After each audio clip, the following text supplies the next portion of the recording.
Aku tidak suka tatkala engkau terlalu mengagungkan dan memuliakan Muhammad, karena Nabi Muhammad adalah bukan seorang Tuhan yang wajib kita muliakan dan kita agungkan. Dipotong lidahnya. Saat itu juga dilepas orang tersebut, lidahnya digenggam, mulut penuh sama darah, lidah digenggam, dibawa sampai ke depan makam Rasul sallallahu alaihi wasallam. Di dalam hati beliau mengatakan, ya Rasulullah, maafkan saya, bukan saya enggak mau salawat lagi kepadamu, tapi lidah saya saat ini sudah ada di tangan saya tidak lagi dapat menyanjung dan memuliakanmu dengan lidah yang sempurna. Saking sakitnya, darah yang begitu banyak, beliau pingsan. Di dalam pingsannya, beliau didatangi sesosok manusia yang tatkala beliau mengatakan, wahai hamba Allah, wahai hamba Allah, ketahuilah aku Muhammad yang saat ini datang menjengukmu. Biarkan lidah itu terputus sekalipun, jika engkau tetap mencintaiku, maka Allah akan berdekatan, Allah akan mengizinkan aku dekat denganmu, kata Nabi SAW.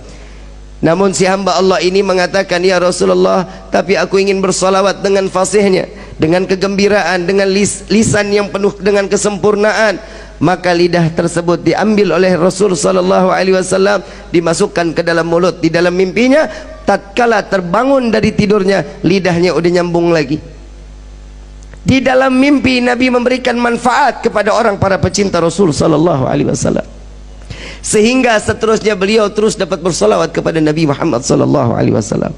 Begitu tahun berikutnya beliau ziarah ke makam Nabi, tatkala beliau datang sedang membaca maulid, ada seorang anak muda yang datang kepadanya, Tuan, saya ingin ngundang makan Tuan, sekiranya Tuan sudi untuk ikut dan saya menjamu Tuan. Marhaba, ahlan wa sahlan. Enggak ada sedikit kesu'dhanan.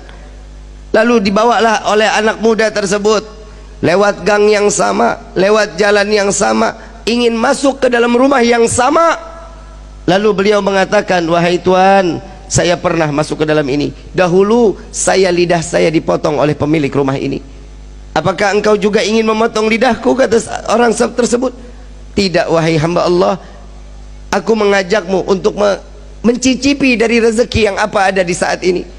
Beliau masuk ke dalam rumah. Tatkala makanan sudah disediakan, makannya sudah selesai, dikeluarkan kandang yang begitu besar. Hadirin, kandang begitu besar, begitu dilihat di dalam ada monyet yang gedenya luar biasa. Lalu ditanya, ini apa ini? Tuan, ingat dahulu engkau bilang engkau pernah dipotong lisanmu, engkau pernah dipotong lidahmu oleh ayahku. Dia adalah ayahku yang Allah kutuk menjadi kerak yang besar. Maka wahai Tuan, maafkan ayahku, biarkan dia kembali dalam keadaan wujud yang sempurna.